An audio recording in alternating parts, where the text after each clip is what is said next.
Buenas noches, mi nombre es Hernán Andrés Henao Camelo. A continuación le presentaré el desarrollo de la actividad número 3 de la materia de planeación y control de la producción, dirigida por el profesor Edwin Osvaldo Verdugo Romero. El equipo está compuesto por Sergio David Páez Villagrán y mi persona. En el desarrollo del primer punto explicaremos el modelo MRP para la fabricación de una trompeta modelo 85C, la cual la empresa Harmon Music Company identificó que deja muy buena rentabilidad y es su producto estrella. Con el objetivo del desarrollo de la actividad, lo primero que realizamos es identificar cuál es la estructura del producto en conjunto con el Bill of Materials o la lista de componentes que conforman el producto. Dentro de la lista de componentes que conforman el producto tenemos identificados como tal el producto final, la trompeta, la cual se arma a partir del ensamble de una campana, el ensamble de una caja de válvulas y la cual a su vez está compuesta por 3 correderas y 3 válvulas. Esta estructura de producto es una estructura de producto de 3 niveles, en los cuales en el nivel 1 podemos encontrar el ensamble de la campana, que se requiere de una unidad como tal y tiene un tiempo de entrega de 2 semanas. Y un ensamble de caja de válvulas para el cual también se requiere una unidad para una trompeta y tiene un tiempo de entrega o de producción de 4 semanas. A su vez, el componente C, el ensamble de la caja de válvulas, requiere de el ensamble de de 3 correderas que tienen un tiempo de entrega de 2 semanas y 3 válvulas que son el componente E, los cuales tienen un tiempo de entrega de 3 semanas. El equipo de la compañía ha realizado unas proyecciones teniendo en cuenta que para la fabricación de una trompeta se requieren 7 semanas. Entonces, ellos han realizado proyecciones de demanda considerando que es su producto estrella para 4 meses, o sea, 17 semanas aproximadamente. Para estas 17 semanas han identificado las siguientes demandas, las que resalto a continuación. Pero también se tiene previsto ya que en la producción de la trompeta, en la 7ª semana se va a tener un inventario de 23 trompetas, un inventario disponible de 23 trompetas, las cuales van a afectar el comportamiento o las demandas netas que se requieren para poder cumplir con las predicciones de demanda hechas por el equipo de trabajo. Tienen identificado unas entradas programadas por devoluciones o trompetas defectuosas en la semana 8, 10 y 11, las cuales son 12, 6 y 9 respectivamente. Teniendo en cuenta esto, procedemos a realizar el cálculo de el MPS en términos de requerimientos brutos por semana, ¿sí? Para ello, lo que hacemos es restar la demanda proyectada menos el inventario, menos las devoluciones que se tengan en cada una de las semanas, parte del proceso que estamos realizando. Entonces, para la semana 8, como tenemos una demanda proyectada de 77 trompetas y en el inventario tenemos 23 y se proyecta tener una devolución de 12 trompetas dentro del ejercicio, tendríamos que tener en nuestra demanda 42 trompetas. En la semana 9 no tenemos devoluciones y ya el inventario que teníamos disponible pasó a cubrir la demanda proyectada de 77. Entonces, para la semana 9 y en adelante no tendríamos inventario disponible como tal, razón por la cual la demanda neta predicha es de 42. Ahora, para la semana 10 y 11 tenemos devoluciones, respectivamente, una devolución de 6 y una devolución de 9. Lo que pasa a darnos como resultado que necesitaríamos 32 y 12 trompetas para la semana 10 y 11. Y en adelante no tenemos devoluciones ni inventario asociados al proceso de cálculo, razón por la cual la demanda proyectada es igual a la demanda neta predicha, 26, 112, 45, 14, 76 y 38 respectivamente. Una vez tenemos identificada la demanda neta predicha, vamos a proceder a realizar los cálculos de cada uno de los componentes de la trompeta, en este caso los cálculos que vamos a necesitar para poder realizar el ensamble de la campana, ¿sí? Los cálculos que vamos a necesitar para realizar el ensamble de la caja de válvulas y a su vez los elementos que componen la caja de válvulas, que son las 3 correderas y las 3 válvulas que componen dicha caja de válvulas. Entonces, partiendo de la demanda neta predicha y teniendo en cuenta que el ensamble de la campana se tiene una proyección a partir de la semana número 8, entonces los requerimientos brutos y netos para el ensamble de la campana deben ser, según la demanda neta predicha, deben ser trasladados 2 semanas hacia atrás, es decir, que estos requerimientos se necesitarían a partir de la semana 6 para poder cumplir con la proyección de requerimientos netos y brutos, ¿sí? Como se trata de una unidad, no se afectan las cantidades requeridas para el ensamble de la campana, es decir, necesitamos una unidad de campana para poder ensamblar una trompeta. Ahora pasamos al cálculo del ensamble de la caja de válvulas. Como el ensamble de la caja de válvulas requiere de 4 semanas, entonces trasladamos nuestros requerimientos brutos y netos de trompetas 4 semanas hacia atrás, con el objetivo de tener estos requerimientos listos en la semana 7 y poder entregar en la semana 8. ¿Ya? Y como se trata de un juego de caja de válvulas, para ensamblar una trompeta, entonces no hay necesidad de realizar alguna otra operación para poder tener identificado la cantidad de elementos. En este caso es uno solo. Para el ensamble de las válvulas, que son las que componen la caja de válvulas, que a su vez van a conformar la trompeta, sí requerimos 3 válvulas. Y en el ensamble de las válvulas tenemos identificado lo siguiente, y es que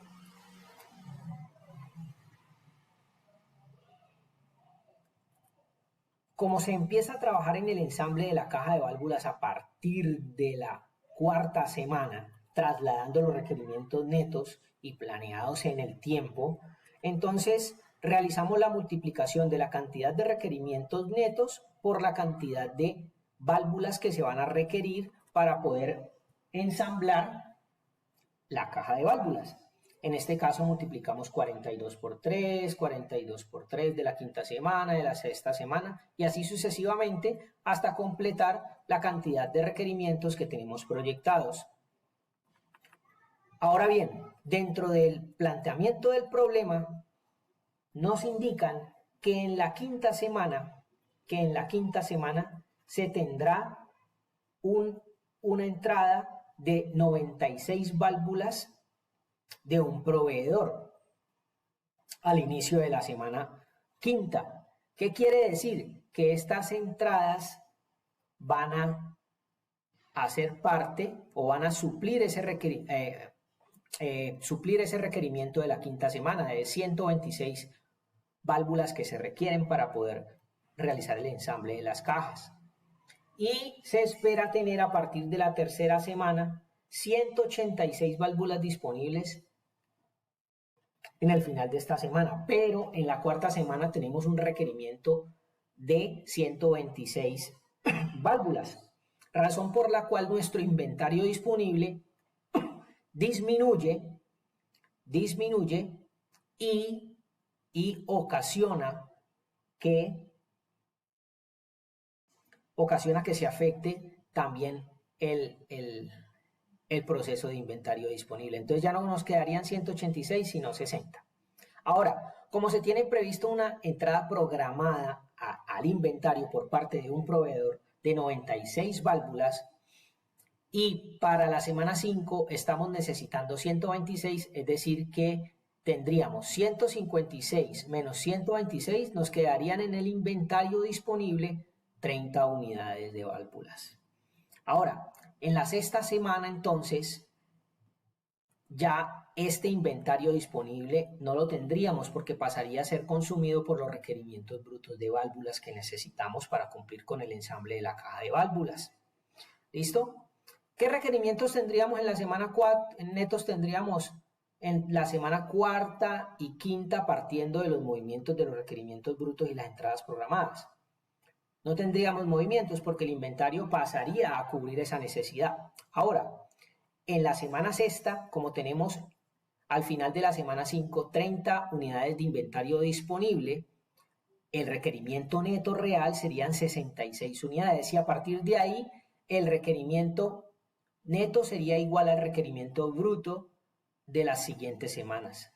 Séptima, octava, novena hasta la última semana, habiendo trasladado la fabricación de las válvulas en el tiempo.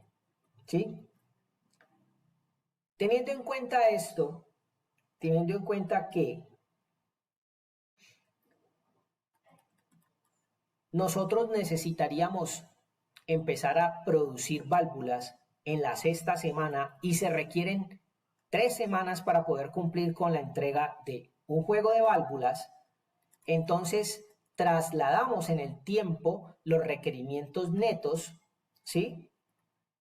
3 semanas hacia atrás, es decir que a partir de la tercera semana deberíamos empezar a producir las válvulas con el objetivo de tenerlas listas en la semana número 6 cuando ya el inventario disponible no puede cubrir la demanda de válvulas. Un ejercicio muy similar se realiza con las correderas, ¿sí? Los cuales como la caja de válvulas se empieza a ensamblar en la cuarta semana, entonces nosotros realizamos la multiplicación. ¿Cuántas correderas se necesitan para poder ensamblar una caja de válvulas? 3. Realizamos la multiplicación de los requerimientos netos trasladados en el tiempo, ¿sí? Por 3. Pues nos da como resultado la cantidad de correderas que necesitamos para poder ensamblar nuestra caja de válvulas. Como la caja de válvulas, como se empieza a trabajar a partir de la cuarta semana,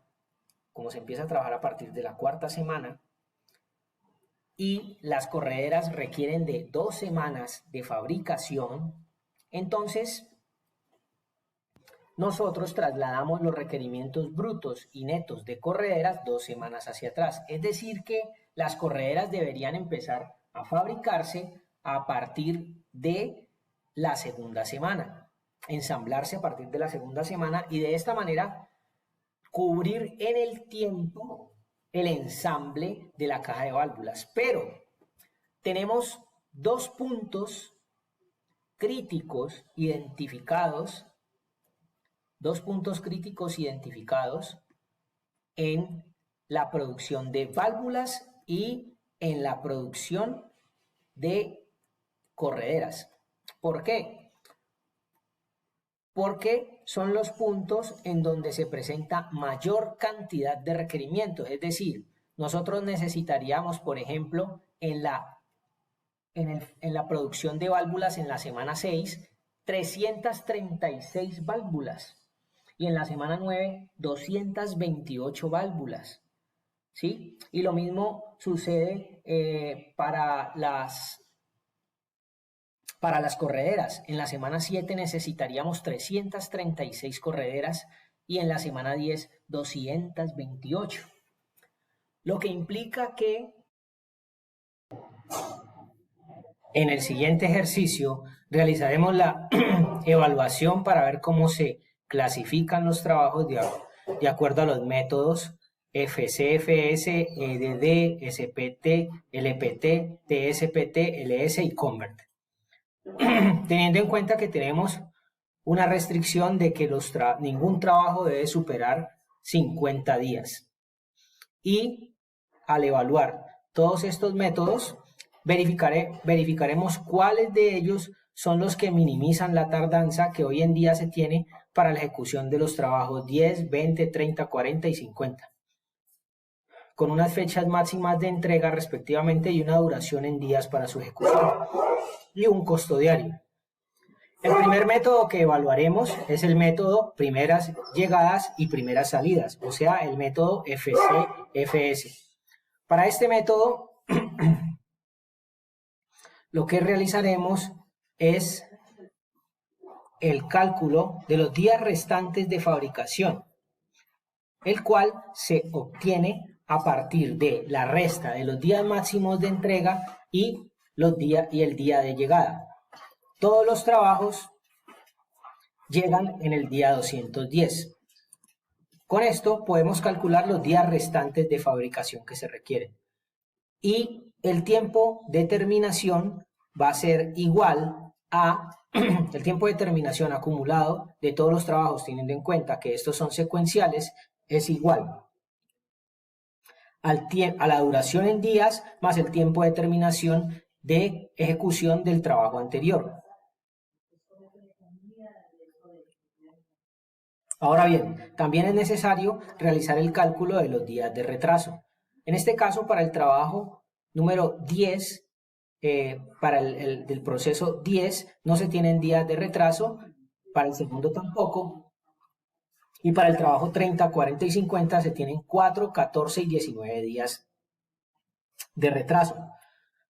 Con los datos calculados, procedemos a realizar la sumatoria del tiempo total de terminación de los trabajos y la cantidad total de días de retraso que se obtendrían al realizar la ejecución del proceso a partir del método primeras llegadas y primeras salidas. El tiempo de flujo promedio de terminación se encuentra, o el tiempo promedio de producción son 57.6 días y el tiempo de retraso promedio son 7.4 días. De este ejercicio obtenemos que realizando los trabajos en este orden, los primeros en llegar son los primeros en salir, tendríamos 2 trabajos entregados a tiempo y 3 trabajos en... Ahora, vamos a realizar el proceso utilizando el método fecha de entregas más próximo. Para esto, lo que realizamos es el cálculo de los días restantes de fabricación, ¿sí? El cual resulta de restar los días de entrega menos el día de llegada. Y luego realizamos el ordenamiento de los datos de menor a mayor, ¿sí? Organizándolos de esta manera, obtenemos que la secuencia de trabajo sería primero el proceso 20, luego 10, luego 30, luego 40 y luego el proceso número 0050. Es importante tener en cuenta que los días restantes de fabricación para el proceso 10 y el 30 son iguales. Considerando esto, se coloca en orden de prioridad el trabajo número 10 y 30 porque es la secuencia que debemos seguir. Una vez realizado este proceso, entonces procedemos con el cálculo del tiempo de terminación, el cual es igual a la cantidad de días que se requieren para ejecutar dicho trabajo. Para el trabajo número 20 se requieren 16 días, para el trabajo número 10 se requieren 30 días, por lo cual el tiempo de terminación acumulado sería igual a 46 días. Luego, el trabajo número 30 requiere una duración de 8 días. Al sumarlo nos da 54 y así sucesivamente. Los costos diarios se mantienen para cada uno de los trabajos y los días de retraso se calculan teniendo en cuenta que si el tiempo de terminación es mayor a los días restantes, entonces se puede calcular los días de retraso. Es decir, que la restricción que nosotros tenemos, se podría ver afectada. En este ejercicio tenemos 2 trabajos terminados a tiempo y 3 trabajos terminados a destiempo o atrasados con 4, 14 y 19 días respectivamente. Se realiza la sumatoria del total de tiempos de terminación de cada uno de los trabajos y la cantidad de días de retraso que se tienen al final del ejercicio. En el cálculo del tiempo de flujo promedio en los días de terminación, tenemos que en el método de fecha de entrega más próxima, tenemos 54.8 días en promedio para poder ejecutar un trabajo y 7.4 días de retraso en promedio como tal. Ahora, vamos a evaluar el mismo ejercicio bajo el método de procesamiento más corto. En este ejercicio de método de procesamiento más corto, lo que se realiza es organizar los trabajos según los días de duración. Al organizar los trabajos según los días de duración, obtenemos que el primer trabajo a realizar es el trabajo número 30, luego sigue el 50, luego el 20, luego el 40 y luego el 10. Una vez organizados los trabajos en orden ascendente por días de duración, calculamos los días restantes de fabricación, ¿sí?, que se obtienen a partir de la resta entre el día de entrega y el día de llegada del trabajo. Una vez realizamos ese cálculo, comenzamos a calcular la sumatoria de los tiempos de terminación de cada uno de los trabajos. El costo diario se mantiene para cada uno de los productos. Bajo este método podemos observar que tenemos 4 ejercicios entregados a tiempo y solo un trabajo con días de retraso. Y el tiempo de terminación o el tiempo promedio de terminación varía y es menor a las cantidades obtenidas en los otros 2 métodos anteriores. En este caso, la cifra que obtuvimos fueron 39.6 días en promedio para poder ejecutar cada uno de estos trabajos. Y también se observa una disminución en el tiempo de retraso promedio. Es decir, que si ejecutamos en primera instancia los trabajos que requieren menor cantidad de días y que tienen una mayor cantidad de tiempo de entrega, estas holguras nos permitirán cumplir a cabalidad y en menor tiempo con la ejecución de los trabajos. Sin embargo, vamos a seguir evaluando los otros métodos que nos pide el ejercicio. El método de tiempo de procesamiento más largo consta de la siguiente actividad. Aquí, en esta ocasión, se ordenan los trabajos según la cantidad de días de duración de mayor a menor, a diferencia del SPT, que es tiempo de procesamiento más corto, que vienen de menor a mayor. Realizamos el mismo ejercicio, calculamos la cantidad de días restantes y obtenemos el tiempo acumulado de terminación de todos los trabajos y calculamos los días de retraso que se tienen en cada uno, teniendo en cuenta el tiempo de terminación calculado. Para este ejercicio tenemos 2 trabajos entregados a tiempo y 3 trabajos atrasados. Y hay un aumento del tiempo promedio de terminación y un aumento en los tiempos de retraso. Es decir, que no sería un método viable u óptimo para poder disminuir los tiempos de entrega. El siguiente método, el método tiempo de procesamiento más corto interrumpido, consta de lo siguiente. En este método lo primero que tenemos que considerar es que tenemos una restricción de que ningún trabajo debe superar más de 50 días de fabricación, ¿sí? Luego lo que vamos a realizar es organizar los trabajos de acuerdo a la regla de tiempo de procesamiento más corto, ¿sí? O sea que en esta ocasión vamos a calcular la cantidad de días, a ordenar los trabajos de menor a mayor. Calculamos la cantidad de días restantes y calculamos los tiempos de terminación a partir de la cantidad de días restantes. También obtenemos una disminución en los tiempos promedios de terminación y los tiempos de retraso. Es muy similar a el método de cálculo tiempo de procesamiento más corto, el SPT. Es decir, que este método, al igual que el SPT, es un método que nos permitiría disminuir los retrasos que se tienen en la entrega de los trabajos. Luego vamos a realizar la evaluación por el método de menor holgura. Para realizar la evaluación del método de menor holgura, debemos calcular los días de holgura que existen entre el tiempo de terminación y los días de entrega máximos. ¿Cómo realizamos este ejercicio?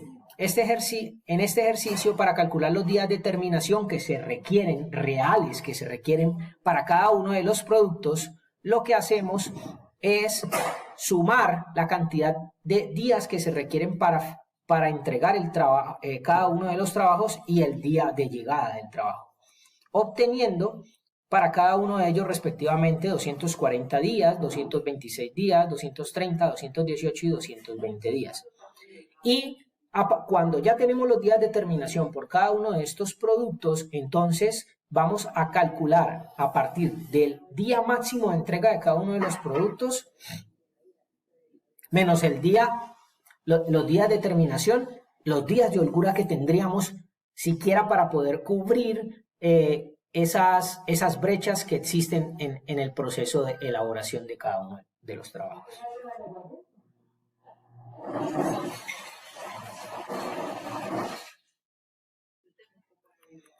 Ahora bien, una vez calculados los días de holgura, entonces procedemos a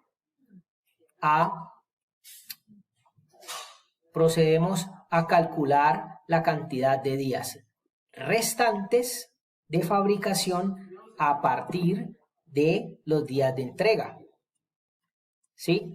Y tenemos en cuenta que el cálculo de los días de retraso el cuadro se debe organizar de la misma manera en cómo se organizan los días de holgura. Aquí obtuvimos unos días de holgura y los organizamos de menor a mayor, ¿sí? Lo que nos da una organización del proceso 40 antes de la ejecución del proceso 30. Considerando esto, entonces se realizan los cálculos de los días de retraso y obtenemos que nuevamente que el flujo de tiempo promedio y el tiempo de retraso promedio son altos según las restricciones que se tienen. Vamos a realizar el cálculo por el método COVERT, costo sobre el tiempo. Entonces, lo primero que haremos es organizar nuestros datos de la misma forma como se hizo con la regla de decisión FCF-FS. Primeros en llegar, primeros en salir. Es decir, que el orden va en la secuencia en que llegan los trabajos. 10, 20, 40, 30, 50. ¿Sí? Una vez realizado esto, se realiza el cálculo de los costos por retraso. Y organizamos los datos para poder obtener el cover. El costo por retraso por cada uno de estos trabajos sería 1900, 800 y 1050. Luego dividimos ese costo por retraso en la cantidad de días que se requieren para ejecutar cada uno de los trabajos y calculamos el cover. Luego de esto pasamos en el mismo orden o en la secuencia de trabajo a calcular la cantidad de días de trabajo restantes y observamos que también tenemos